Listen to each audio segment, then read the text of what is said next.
जू जिसका नाम सुनते ही हमारे सिर में खुजली होने लगती है। बचपन में आप लोगों को भी जू की समस्याएं हुई होगी, लेकिन जू असल में इंसान के बालों में ही क्यों रहते हैं और ये बालों से जीवित कैसे रहते हैं? जू को ख़त्म करना इतना मुश्किल क्यों होता है? जू आखिर सिर तक पहुंचती कैसे है और इसे हटाया कैसे जा सकता है? आज हम जू के जीवन चक्र से लेकर उससे संबंधित रोचक तथ्य बताने वाले हैं। जू को बहुत से लोग लीफ भी कहते हैं, लेकिन असल में दोनों अलग अलग होते हैं।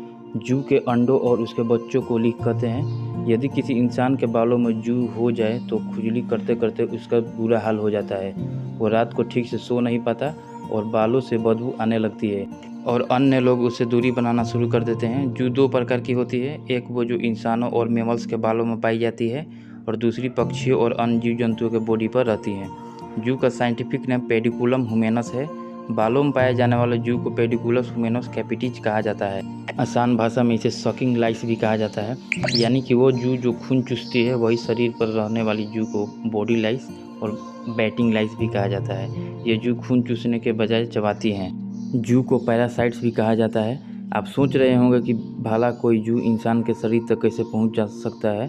तो दोस्तों, कई तरीक़ों से जू बालों तक पहुंच सकते हैं। जू एक सिर से दूसरे सिर तक ट्रांसफ़र होते हैं। साथ में रहने से, साथ में खाने से जू सिर तक पहुंच जाती है। जू वाले लोगों की चीज़ें जैसे तौली, कंघी, कपड़े इस्तेमाल करने से भी जू बालों तक पहुंच जाती है। इसके अलावा बालों में गंदगी रहने और साफ़ सफाई न करने पर भी जू का समस्याओं का सामना करना पड़ता है।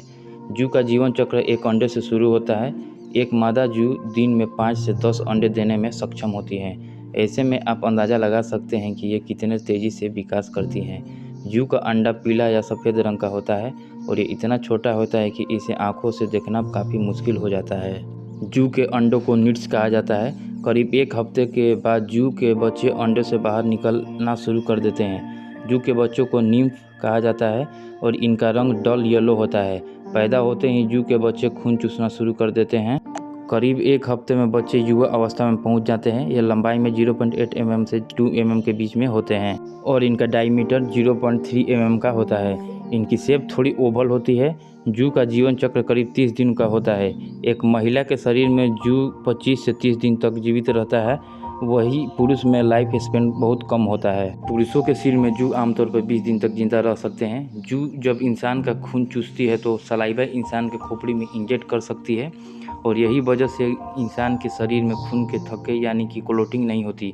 जू के पंजे काफ़ी ज़्यादा मजबूत होती हैं, जिनके 6 पैर होते हैं और इसकी पकड़ भी काफ़ी ज़्यादा मजबूत होती है।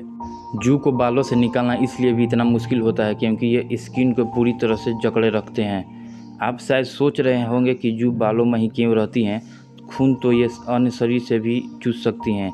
तो आपको बता दें कि असल में जू गर्म हिस्सों में रहना पसंद करते हैं और गर्म जगहों में ही ये तेज़ी से प्रजनन भी करती हैं।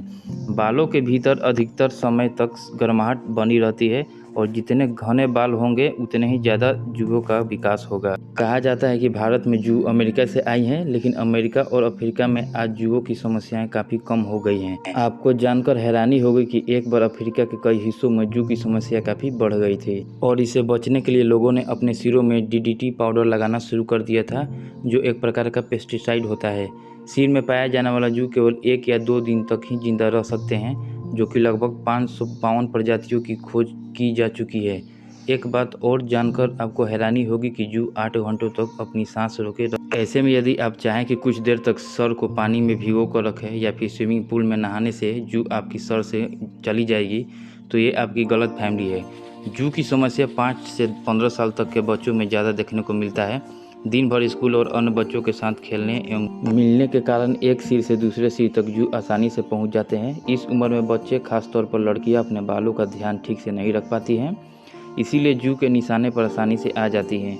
जू को सिर से समाप्त करना इतना आसान नहीं है। जू होना कोई बीमारी नहीं है, यह एक सामान्य प्रक्रिया है। साथ ही जू होने से इंसान के स्वास्थ्य पर कोई इफेक्ट भी देखने को नहीं मिलता है।